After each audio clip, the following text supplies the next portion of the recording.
You're listening to the Spark Radio Network, internet radio like you've never heard before. Innovation, creativity, and imagination are all said to begin with a spark. So fasten your seatbelt and take the ride of your life and listen for the spark.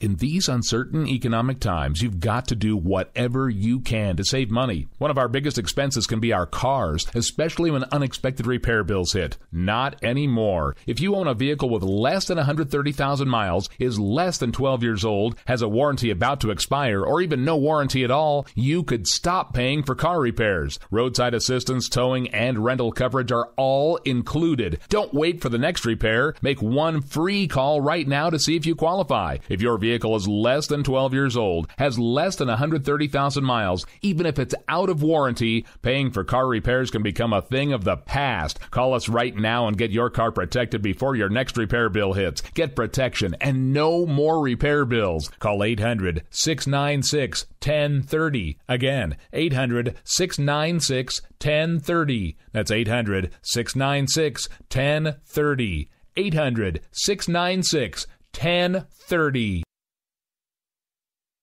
Joe had huge problems with the IRS. I knew it was coming. I hadn't filed taxes since 1990. All the IRS letters coming in added up to a nightmare. To get up to like $68,000, my heart started beating fast. It's like, there's no way, man. I mean, I ain't going to be able to do this. Then they stopped his paycheck. So that's when I started making phone calls and found U.S. Tax Shield. U.S. Tax Shield went to work immediately. They just took the bull by the horns. What blew my mind is he called the IRS right then and there. So why is U.S. Tax Shield A+ rated with the Better Business Bureau? Joe knows. They saved me a ridiculous amount of money. If you owe more than $10,000 to the IRS or state, choose the company Joe chose, U.S. Tax Shield. It was the best decision I made. U.S. Tax Shield is the way to go. Life is good. Thank you, Lord.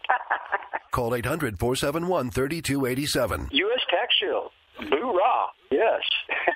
800-471-3287. 800-471-3287. The internet will never be the same. You're listening to K98Talk.com. Whoa! Good God, y'all. What is it good for? Absolutely. Let's get started again. All writers are prone to becoming so attached to our characters and stories that we struggle to see why a passage may not be working. It takes another set of eyes to help us nurture our writing into full maturity. At Black Wolf Editorial Services, we strive to enable writers to develop and grow, shaping stories into masterpieces that can stand the test of time. Editing services are provided for all genres and all age categories. Services range from critiques of a short story through to line edits of a full-length novel and copy editing for those preparing for publication. We also offer assistance on generating a writer's bio for your websites, as well as help with those book blurbs and promotional material. We won't abandon you to the masses. We want to celebrate with you in your successes. Black Wolf Editorial Services, nurturing your writing into maturity. For a full list of services and prices, visit us at blackwolfeditorial.com.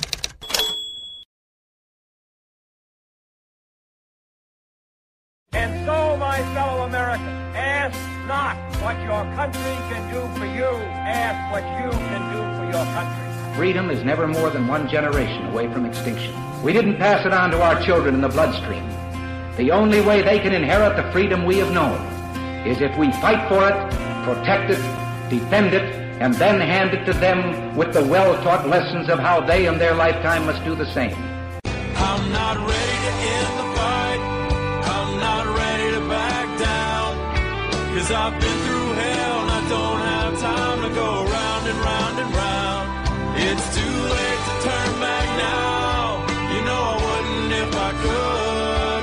'Cause I'm proud as hell. I can't bring myself to do what it is you think I should. All right, folks, well, happy Thursday evening. We are one day away. That's right. Friday is right around the corner. For some of us, it was a short week. For the rest of you, it's been 5 long days, and it's been a long time coming, but we're almost there. All right, well, 4, because tomorrow's still the 5th one, but hey. I'm a radio host. I'm not allowed to do math. It's just how I roll. So anyway, this is the Jen and Rick Show. I am one half of the crew, the Mr. Rick Robinson, and I do have Miss Jen with me, taking the other chair this evening. Good morning, or good morning, good afternoon, good evening, wherever you are all the way around the world, because Lord knows we get listened to everywhere, so it doesn't really matter what time it is. So hello to all of you. Good evening, Miss Jen. How are you? I'm doing great. How are you doing? Be doing better if I could remember what day it was and what time it was.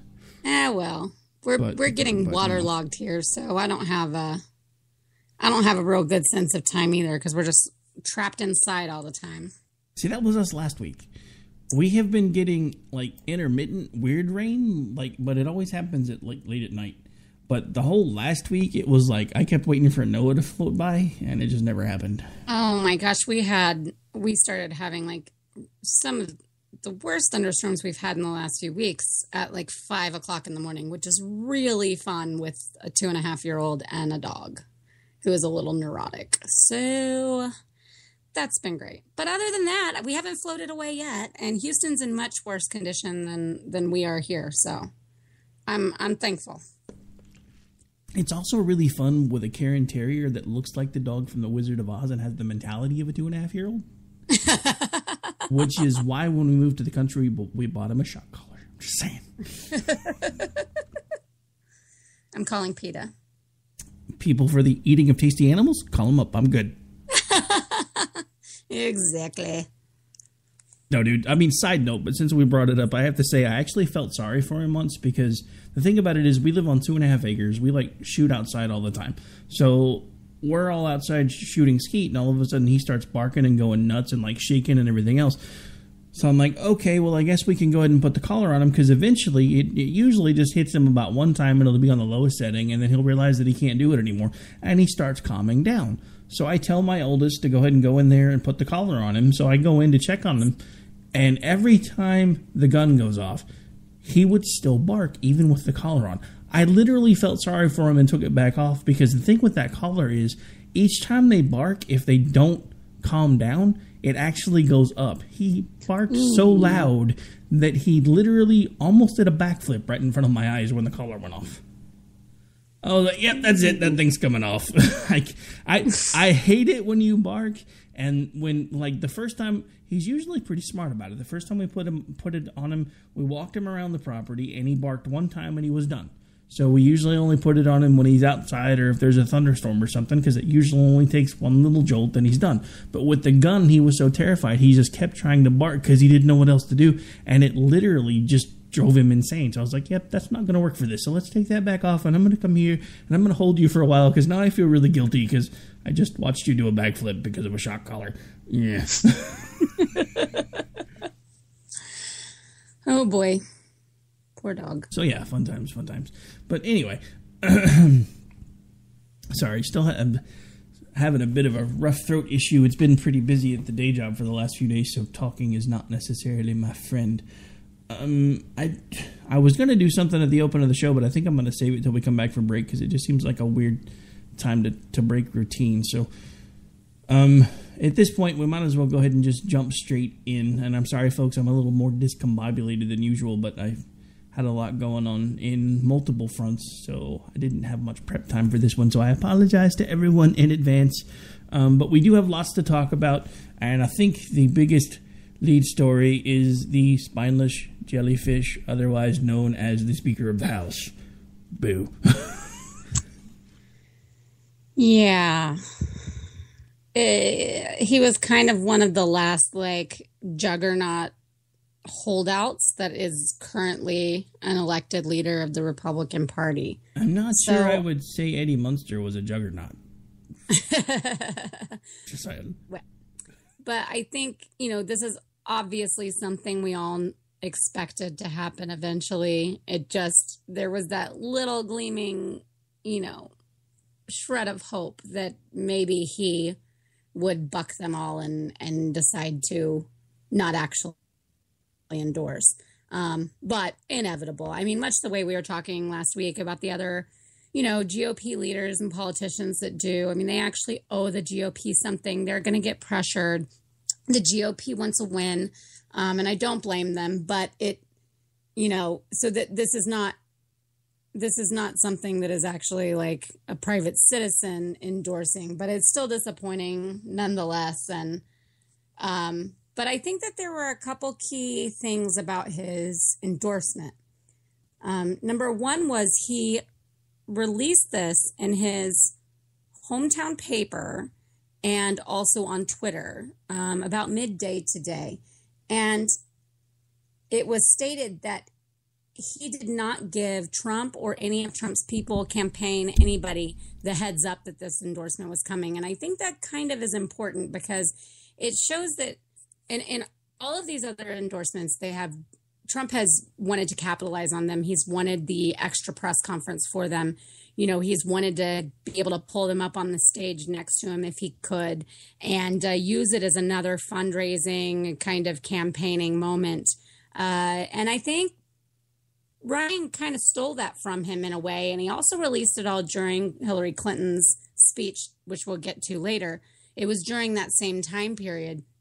So it actually was being overlooked a little bit because Clinton was just nailing Trump to the wall today. So I think it's kind of important to see how he did this. I think he was sending his own little message. Maybe I'm reading too much into it, but it just seemed like he did his best to kind of take this away from Trump and all of the fanfare that he would like to bring to the House Speaker endorsing him for president.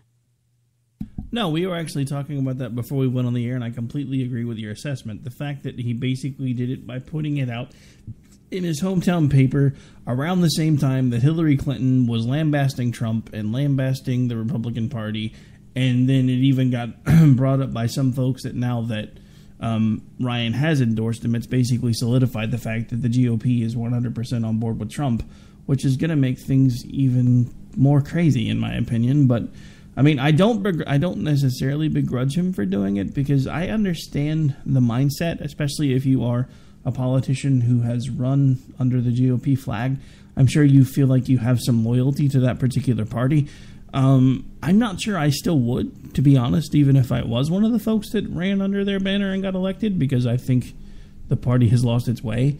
And the fact that Trump is now the standard bearer and standards actually amplifies that point, in my opinion. But I think I've beat that horse enough over the last 6 months. Yeah, I think that you're right. I mean, I think that there is a reasonable argument to be made that the GOP is no longer the party that elected you.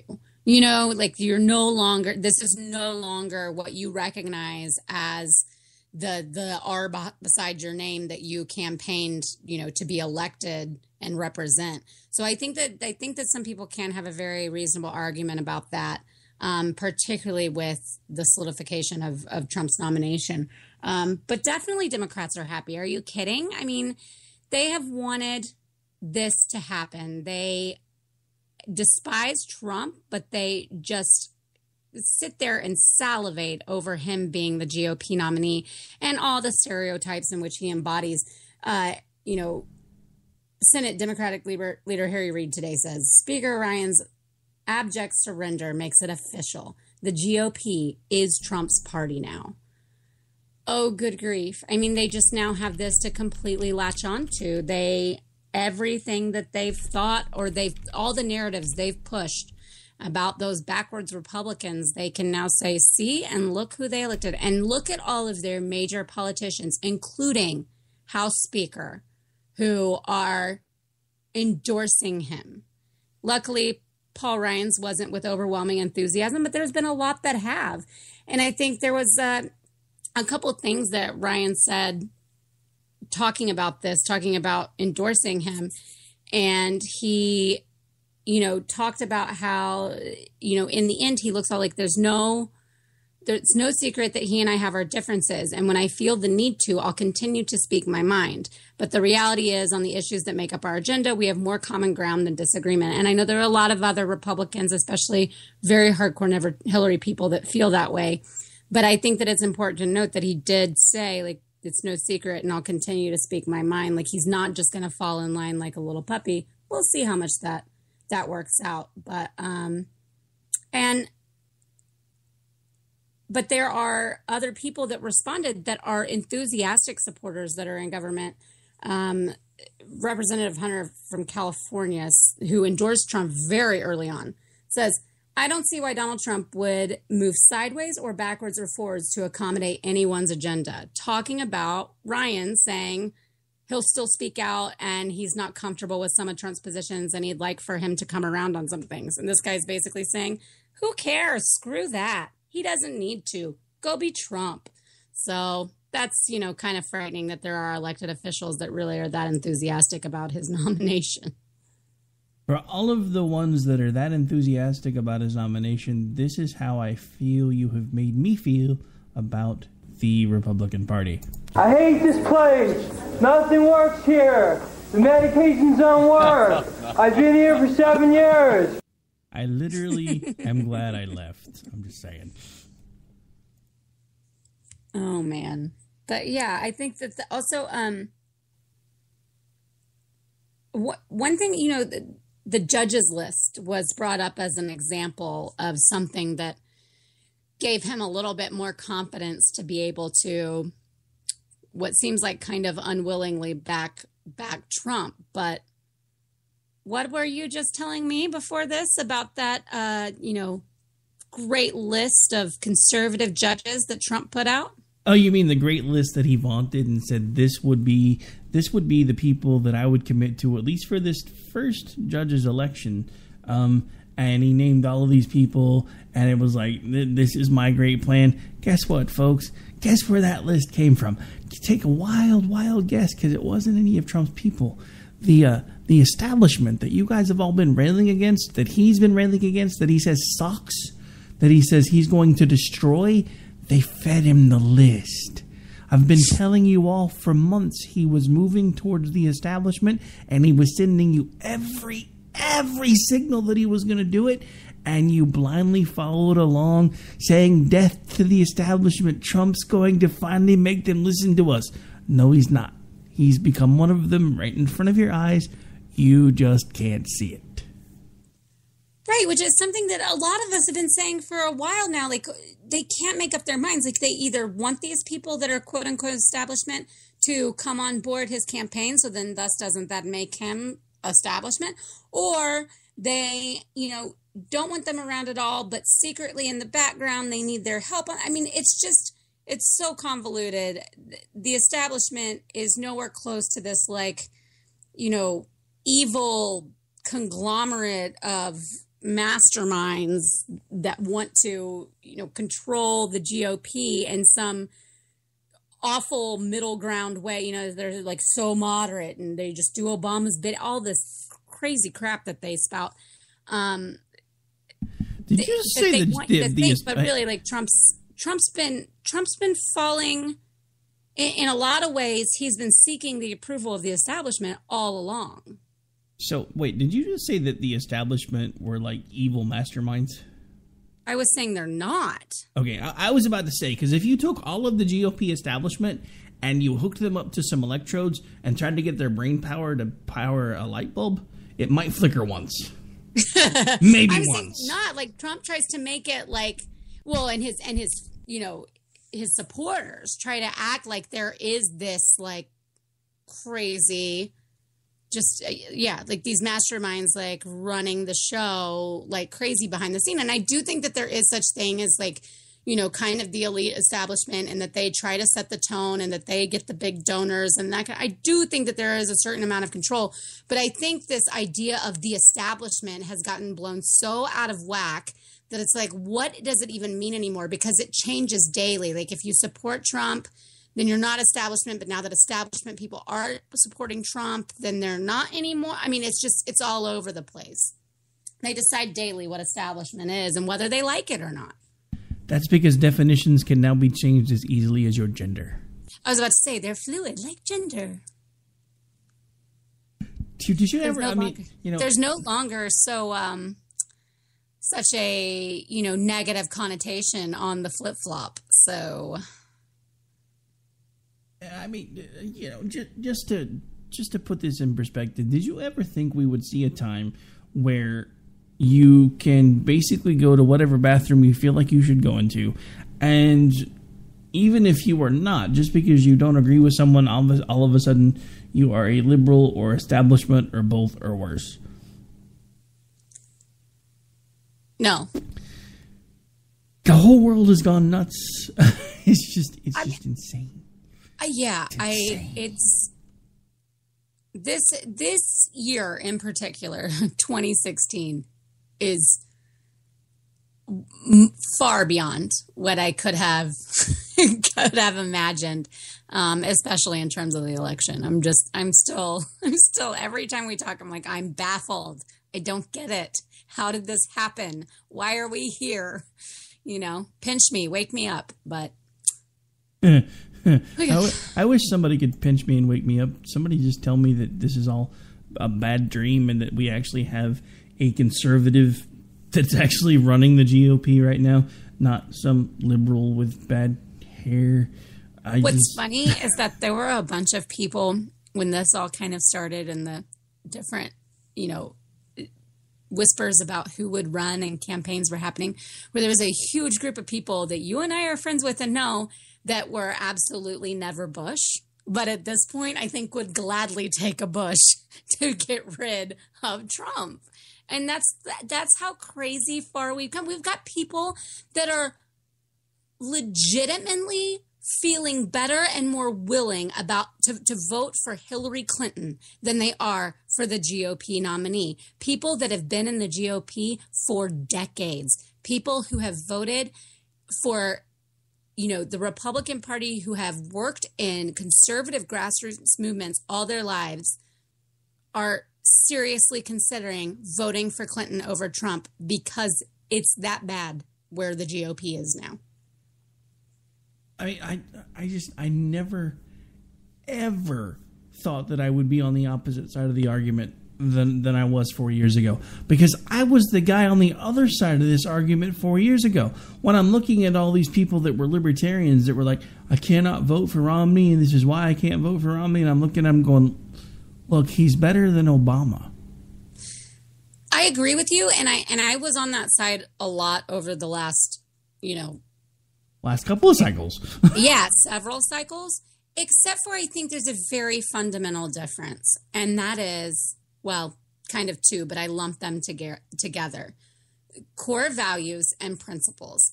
And even if you did not like certain aspects of, say, Romney's policies or McCain's, well, he was pretty moderate on a bunch of stuff, and, various other aspects of what he saw as needed to be done as far as governance, we weren't worried about the actual, character and moral fiber of this nominee. So I think it's very different in that regard, and they weren't complete wild cards that were just completely all over the map, that were crass and, knee-jerk, temperamental, and all of these things. So we could count on them to be statesmen, we could count on them to be principled, and we could count on them to, represent the GOP well. And a lot of people didn't necessarily like them, and they wanted something more conservative or less hawkish or whatever else. But it's very different than why people that are saying now they will not vote for the GOP nominee won't vote for Trump. Most of us are actually repulsed by pretty much everything he puts on the table, including his face. Wait, he puts his face on the table? Brings to the table, whatever. Going to say, I think that face wouldn't even deserve to be on the table. I hope he doesn't put his face on the table. That's just weird. All right, so, I guess, and again, it just goes back to what I was saying a moment ago. I really never thought I was going to be on the side of the argument, but everything that you just said is true. I mean, look, the two biggest things that I kept hearing about with Romney, well, the three, is he's rich. Okay, what friggin' politician that is trying to run for the president of the United States isn't rich before they ever get there? Can we just stop talking about that one for one? Because you have to have money anymore if you're going to do anything in politics. I know a guy that was trying to run for local office here, and his campaign fell apart because he couldn't raise any money for a local office. So you can't tell me that when you're running for something national that you're going to need money, and a lot of people that are getting there are already rich in the first place, or at least pretty well off. Nobody's, I think, ever been as rich as this guy other than Romney. But the other thing with it is he wasn't a Christian. He's a Mormon. Oh, okay, so I understand some people were balking at that one. And then there was the whole mask hair thing. But when every time anybody brought up mask hair being the foundation for the basic building block for Obamacare, I kept pointing them back to the 10th Amendment. The 10th Amendment is very specific. Mask hair is completely constitutional because that state has the ability to do whatever they want to do within their own borders when it comes to governing their own people, because that's what the 10th Amendment is for. I 100% agree. So, I mean, and that's the argument I've been making this whole time. I don't care if each individual state passes their own version of mask hair, because if my state does it and I don't like it, that gives me the opportunity to move and leave and go somewhere where they align more with my ideals. But when the government shoves a cookie-cutter approach down your throat for anything from education to medical care, you are screwed, because one practice is not going to work in all 50 states. I don't care who you are. Right. And that's something that, and I get judging him for being a part of mask hair. Absolutely. You can do that. But like you're saying, I mean, we're against a federal mandate of any kind, not just that one in particular. And in this case, the state actually exercised their rights. And I'd rather any of that go that way. But again, like I said, all of the hits on Romney were not fundamentally about his character, his core values, or his principles. They were about specific things. And the Mormon thing is just because it gets a bad rap. Mormonism gets a bad rap. There's a lot of stereotypes, and it doesn't help with shows like, you know, the Multi-Wives reality show. Sister Wives? Yeah. Yeah, Sister Wives, that's right. My wife actually watches things like that don't help it at all. But well, dude, I mean, I'm not going to lie. There's some they were weird. Scared of electing a Catholic, but it wasn't really because it's like, oh, you know, Mormons are all bad and crazy. There are people that think that, but mostly people thought that he was a statesman, and they had a few minor disagreements with him about some things, and those were enough to send them running another direction.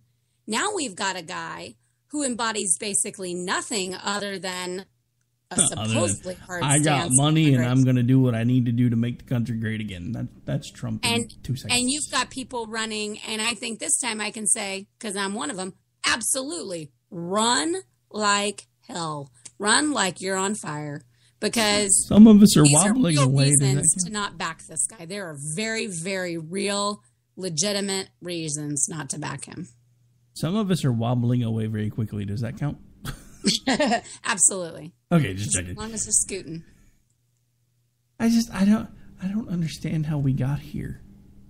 I mean, I know we touched on this last week, but I'm still flabbergasted because I honestly do not understand how we as a collective group, with as many of us over these last 2 election cycles, have actually found ways to get involved, found ways to build grassroots movements, found ways to connect with other grassroots movements, built networks that are amazing, and connected with people all across the country that all have the same general mindsets as we do. And we still found a way to put the Barnum and Bailey circus in the freaking White House. It doesn't matter which one of these two get it. It's going to be a circus. It's going to be an excrement show. And I only said that because I can't say the actual word I normally say. I don't understand how we got here. Uh-oh. Speaking of I don't understand how we got here, I think the NSA is a little angry with me for what I just said. All right, I think she's back. Yay! Yep, I am. For some reason, my internet disconnected for a second. It might be the weather. I'm blaming the NSA. But, okay, we're back. It was just weird. It just went blank, and then it came back on. So, there we go. Yeah, it was like chirping at me for a second, and you were back again. I was like, oh, I hope she didn't lose power or anything because of the weather. No, I didn't lose full power, but the internet just went out. I don't know. Sometimes that happens before other things happen, but we're not having like an actual storm right now. We've just had some area lightning. So I think we're okay though. All right, well, now that we've managed to get her back, we are at the bottom of the hour, folks. We're going to have to take a really quick break. When we come back, more of the show, more of me probably being more whiny than usual, and we'll just keep on going.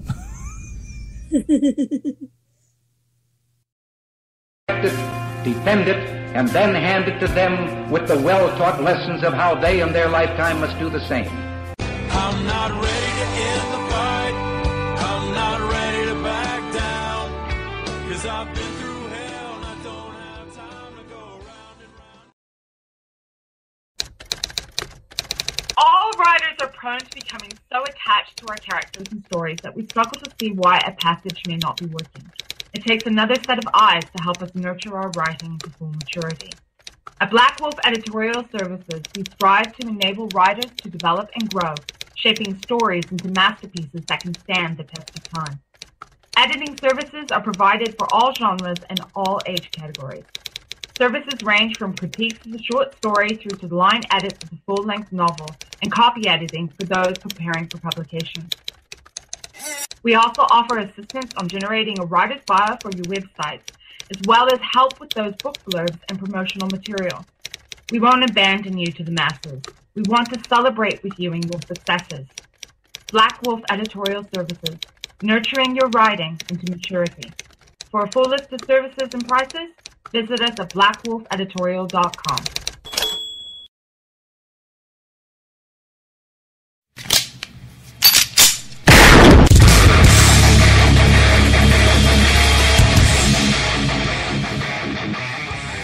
This is Slickery Trigger for Rebel Road Tactical. With proper care and feeding, your pistol will be ready when you need it, there to save your life. Shouldn't your gear be that good? Whether you need a holster for comfortable everyday carry or a tough-as-nails holster for your next training course, Rebel Road Tactical has what you need. Check us out on the web at rebelroadtactical.com.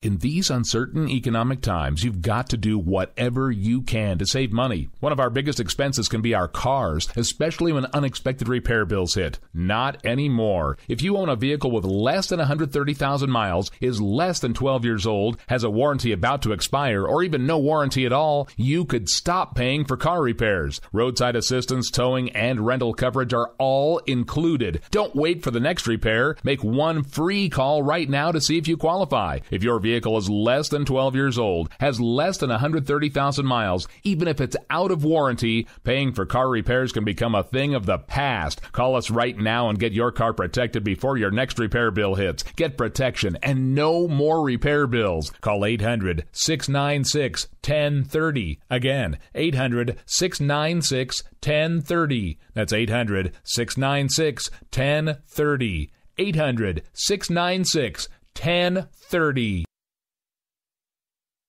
Joe had huge problems with the IRS. I knew it was coming. I hadn't filed taxes since 1990. All the IRS letters coming in added up to a nightmare. To get up to like $68,000, my heart started beating fast. It's like, there's no way, man. I mean, I ain't going to be able to do this. Then they stopped his paycheck. So that's when I started making phone calls and found U.S. Tax Shield. U.S. Tax Shield went to work immediately. They just took the bull by the horns. What blew my mind is he called the IRS right then and there. So why is U.S. Tax Shield A+ rated with the Better Business Bureau? Joe knows. They saved me a ridiculous amount of money. If you owe more than $10,000 to the IRS or state, choose the company Joe chose, U.S. Tax Shield. It was the best decision I made. U.S. Tax Shield is the way to go. Life is good. Thank you, Lord. Call 800-471-3287. U.S. Tax Shield. Boo-rah. Yes. 800-471-3287. 800-471-3287.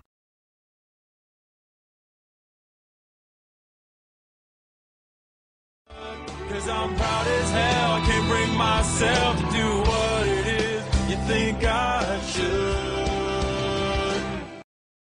All right, folks, we are back. We are live. This is the Jen and Rick Show. You're listening to us live on K98 Talk and Spark Radio Network here on Thursday, June 2nd, 2016. Just a few minutes past 9:35 Central, so 10:35, or 9:30 Central, 10:30 Eastern. Before we get back into the show, something I wanted to do at the opening of the show, but I kind of got into autopilot and forgot I wanted to do it. I want to touch on a couple things that were kind of an odd occurrence today. There were 2 plane crashes today that I want to touch on. One was an Air Force pilot that was part of the Thunderbirds who managed to eject safely. They did lose the aircraft, but not the pilot. There was, shortly thereafter, one of the Blue Angels crashed, but that pilot remained with the aircraft to make certain that the craft itself didn't crash into some nearby apartments, and sadly, that pilot lost his life. So I do just want to take a second to pay at least a little bit of a tribute to these folks that do put their lives on the line every day. We take them for granted all the time. We go to their air shows, we watch the crazy things they do, and we don't really realize just how deadly it is, the things that they do with those skills that they've been taught, even when they're not engaged in mortal combat.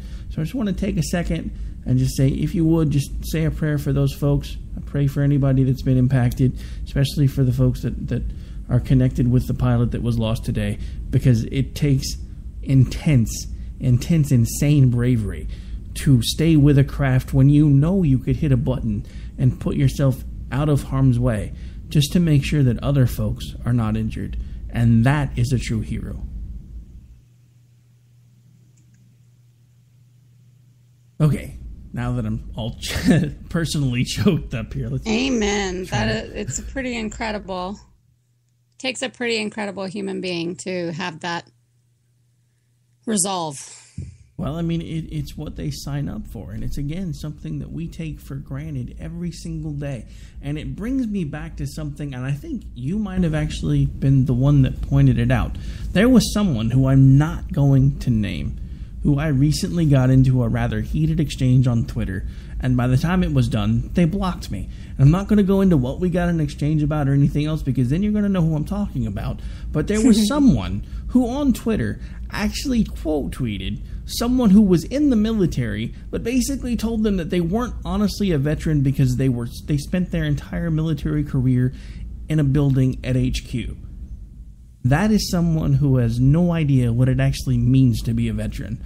Which also, by the way, they have no possible way of knowing if that statement is true or not. I mean, they have no way of knowing what every single day of someone's military career was like. Look, I'm just going to be completely honest. I have more respect for the guys that push papers in the military than I do for that jackwagon. Well, absolutely. But it's absolutely insane to say that you're, and I believe what he actually said was that you're someone who does something like that, like sits at a desk or this or this or that. Basically, someone who is not engaged in hand-to-hand combat was basically what he was saying. Or in otherwise, put in mortal danger, is simply a person whose employer is the military and nothing more. They are not actually a vet. And I find that so incredibly outrageous and just insulting beyond all measure to every single person that has ever signed up for our own forces. I mean, to me, it's just another indication of exactly how far we have fallen as a country. Because if someone like that is saying something like that on social media, there are hundreds of thousands of people that think the same way that he does. But however, I think that 3 years ago, if Obama or anyone related to anyone on the Democratic side said anything of the sort about someone just because of their political views, which is why this happened. This guy was attacking someone else because they do not support Trump, and that's the bottom line. And so that's why he's saying it. But I guarantee you this same guy, if years ago, even last summer, if someone on supporting Democrats had said the same thing, he would have quote tweeted the heck out of him. He would have disparaged him. He would called his own little Twitter army on to attack him, because it's absolutely absurd. But the sickness that is kind of Trumpism that has gotten in their brains has taken them so far in defense of him against all others that they would say something so awful like, you're not a vet. I don't care that you made a career out of it. I don't care what all you did in the Army. If you never engaged in actual combat, then you don't count. It's ludicrous. Exactly. And it makes no sense to me. But, speaking of making no sense, this is a perfect segue into the last segment of the show.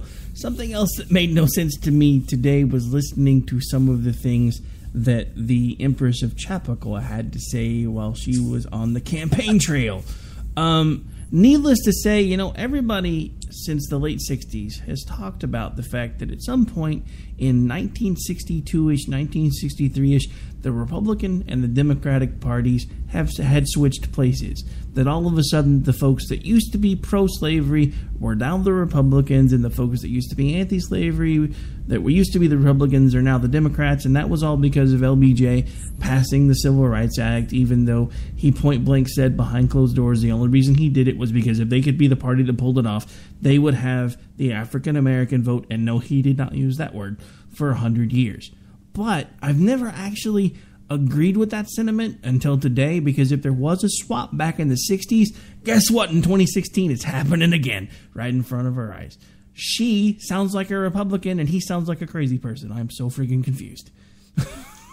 Right. And actually today, I tweeted, because I was watching part of it. I didn't get to watch the whole speech, but then I, read some of the transcript and, went back and looked at some of it. But one part that I did catch just stuck out to me like a sore thumb.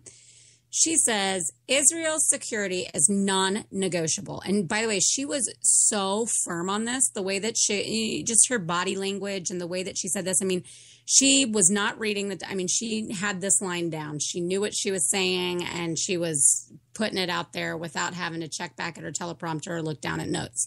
She said, Israel's security is non-negotiable.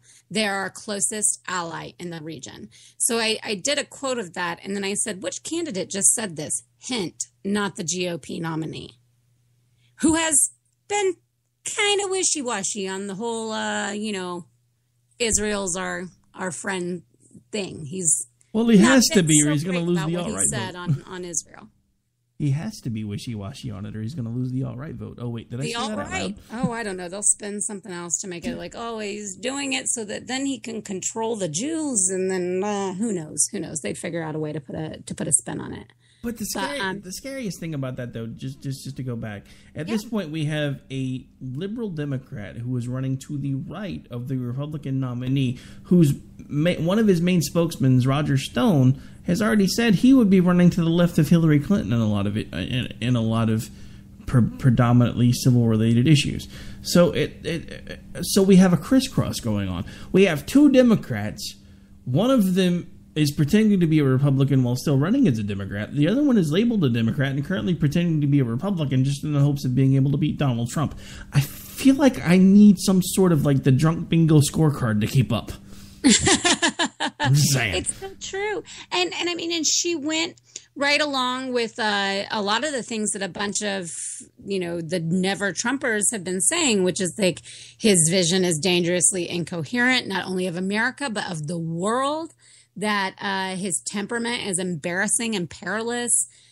She questioned his psychological stability. She slammed his admiration for authoritarians and how despicable that is. Which is also kind of a funny thing about a Clinton saying that, but whatever. And then also she went on to say, and basically said that while he has been saying make America great again and has been disparaging what America has done for the last 20 years, for the last several decades, he's basically mocking and saying things about how awful everything it is, that she thinks, and this is something Obama never says, that this country is exceptional and indispensable. And normally that's something you're hearing from a conservative versus a lib, but not the other way around. So it was really quite interesting. Of course, then she went on to expose herself in all the ways that, she is also just a despicable candidate. Yeah, but, I just want to be clear for our listeners, just because we are touting the fact that she sounds sane right now doesn't mean we're buying into her crap. Absolutely not. Absolutely not. It's just amazing that this is the stuff coming from the most likely Democratic nominee against the GOP nominee, not the other way around. It's it's really quite fascinating to witness. But then she goes and exposes, as she does, who she is. You know, she's a Clinton, and praises the Iran deal, which is, don't get me started. And then she says something in particular that just really, I mean, I actually like laughed out loud, like almost spit my water out.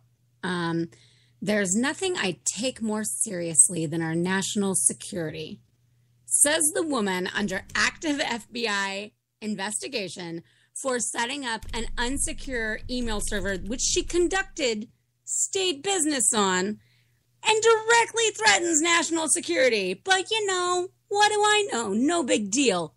National security is certainly the most important thing to her. So, you know, listening to a Republican sound like a Democrat and a Democrat sound like a Republican just reminded me of something, and it goes a little something like this.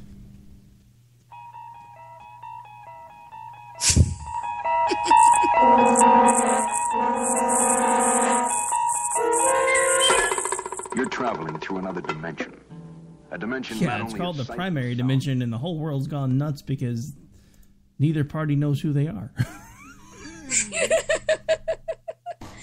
Exactly. It's I just watching her today, and then she made some comment about like, and he's probably sending nasty tweets right now, like talking about his temperament and, you know, all of his embarrassing ways in which he lashes out, and she was right.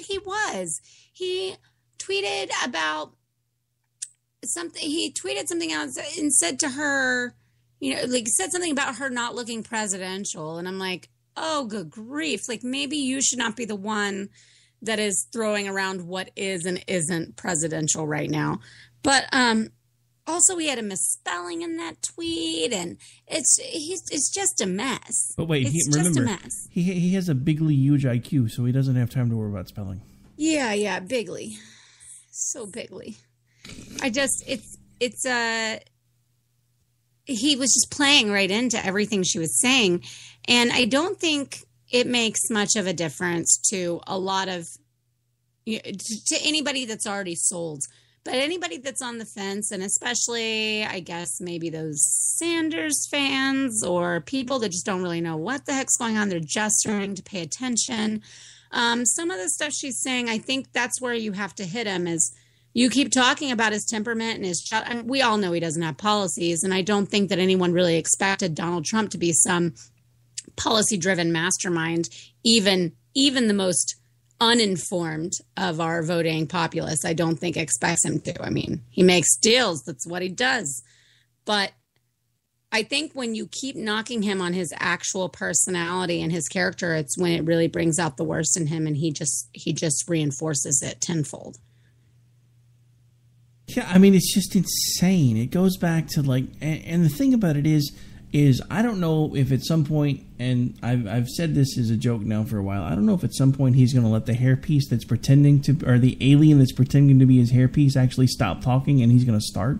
But I'm really starting to think there's more than one voice in this guy's head, because he can't even keep up with his own stories anymore. Depending on who he's listening to or who he's around that is listening to him, he changes everything that he says.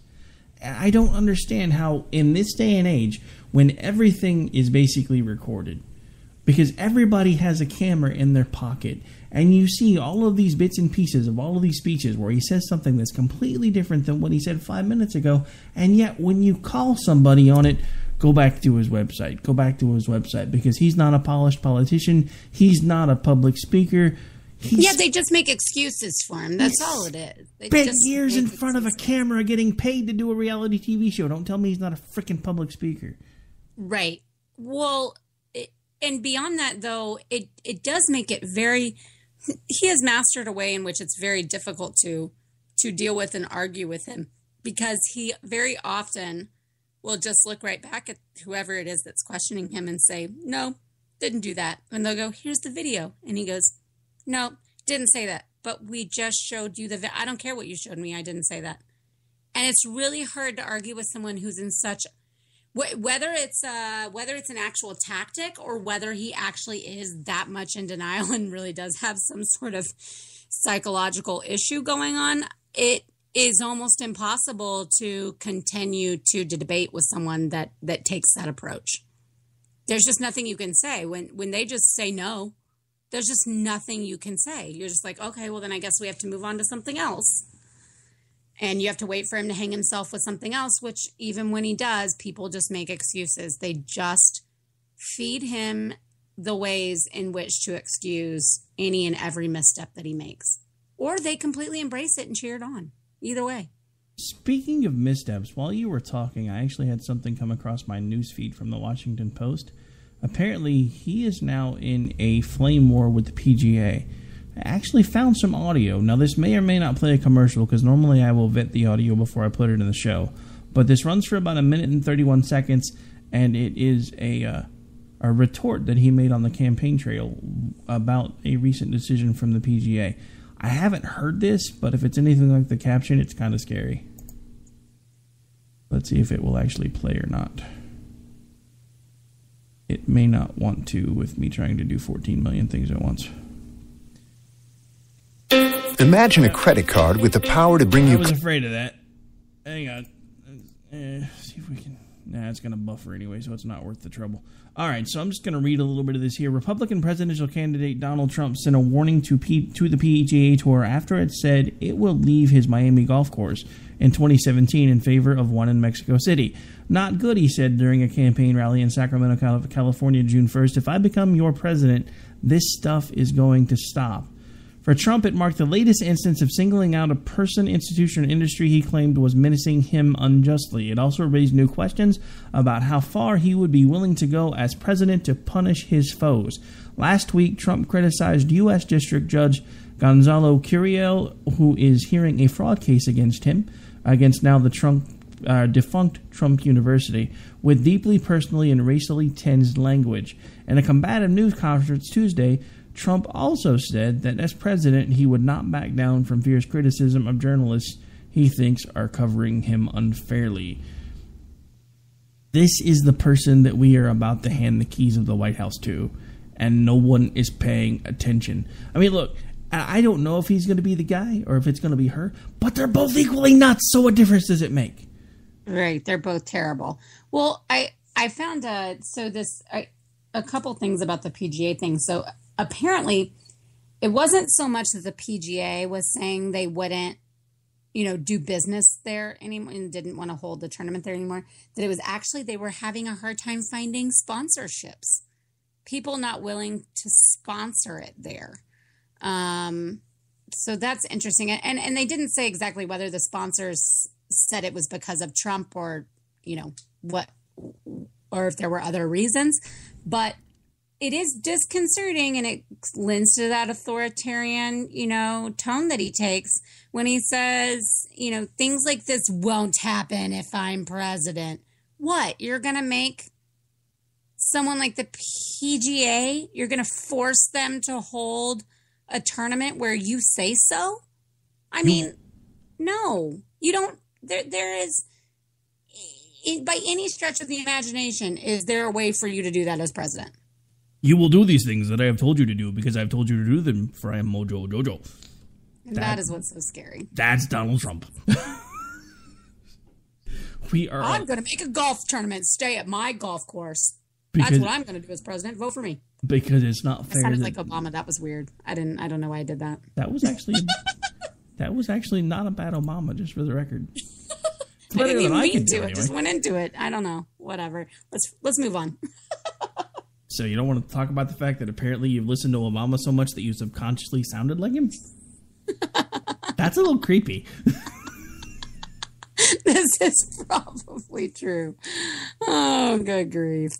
Well, believe it or not, my friend, we're nearly out of time. Yeah. We got about 5 minutes left. Anything else you want to touch on?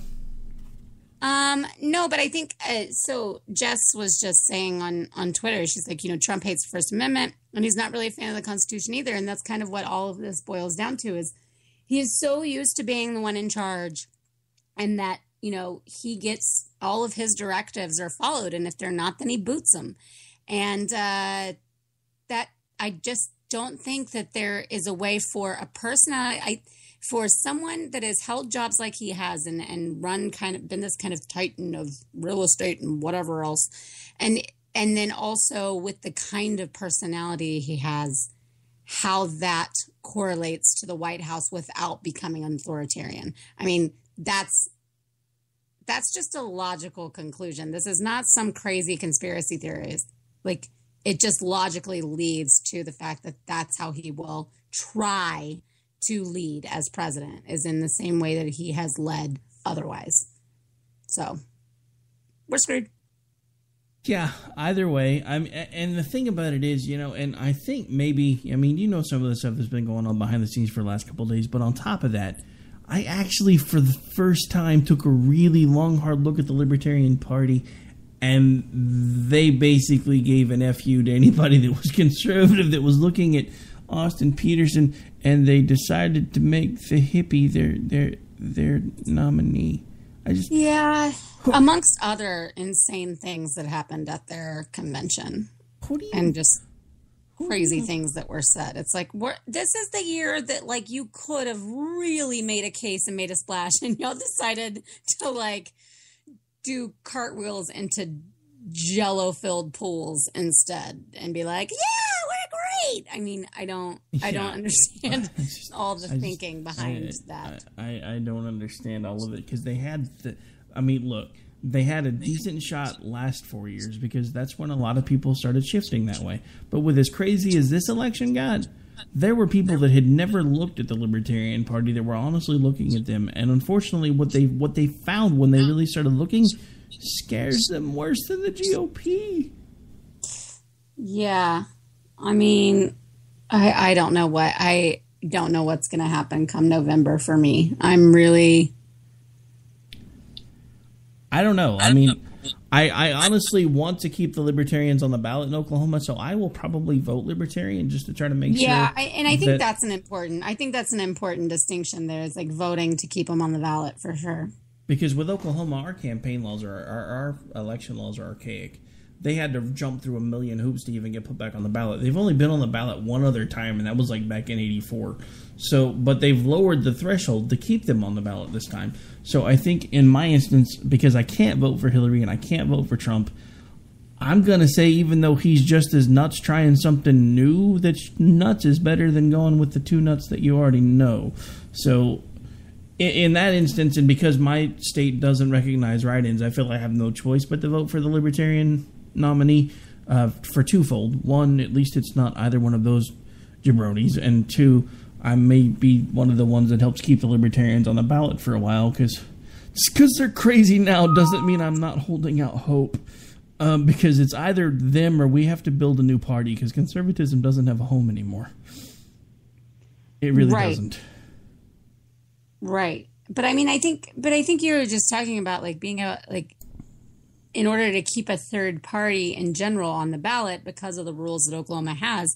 I mean, that is a pretty sound reason when you don't want to vote for either of the major parties, a pretty sound reason to vote for them, even if you don't directly support the candidate they brought forth. So I don't know. I find that pretty compelling.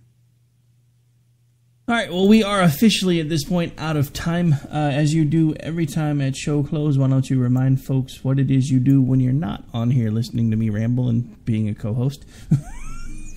Well, I mean, really what I'm doing is potty training. But otherwise, you can find me on Twitter at jholmstead and JR Holmstead on Facebook, and then at misfitpolitics.weebly.com. For the record, folks, she's not potty training me. I'm old and I still like diapers. Just saying. No, there's a little 2.5-year-old running around. All right, and I am, of course, Rick Robinson. I'm here Monday, Wednesday, Friday nights on K98 Talk on America Off the Rails. Tuesday, Thursdays, we change up gears, and I take on a co-host for the Jen and Rick Show. Also on 3 nights a week over on SHR Media, or 3 days a week, SHR Media, AMFM247.com. Leading Edge Radio Network, I think, is still carrying me, but they've pulled their schedule down, so I'm still giving them a shout-out anyway, because I know they were. And ICRN, which carries me live every time we're on, which includes you, by the way. I don't know if I've told you that, but they run this one too. Anyway, so, and then, of course, there is the terrestrial flagship, WNJC 1360 AM out of Philadelphia. We are still in the hunt to try to get placement on KLIF 570 AM out of Dallas. So if you're listening and you want us there, pick up your phone, tell them we rock, and tell them you want us there too. Did that sound desperate? Nah. Maybe it was a little. You gotta do what you gotta do. All right. Anyway, folks, we are out. I will be on WNJC tomorrow at 6 Eastern, and then again live with you tomorrow night right here on America Off the Rails. Going to go ahead and do a live show tomorrow night since I took an impromptu day off yesterday. So I'll be back with you live tomorrow night. But on that note, folks, we are out because I am over time. Back soon. Take care. God bless. And so, my fellow Americans, ask not what your country can do for you. Ask what you can do for your country. Freedom is never more than one generation away from extinction. We didn't pass it on to our children in the bloodstream. The only way they can inherit the freedom we have known is if we fight for it, protect it, defend it, and then hand it to them with the well-taught lessons of how they in their lifetime must do the same. I'm not ready to end the fight. I'm not ready to back down. 'Cause I've been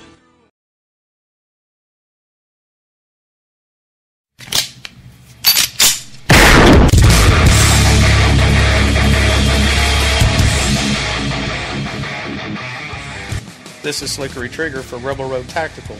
With proper care and feeding, your pistol will be ready when you need it, there to save your life. Shouldn't your gear be that good? Whether you need a holster for comfortable everyday carry or a tough-as-nails holster for your next training course, Rebel Road Tactical has what you need. Check us out on the web at rebelroadtactical.com.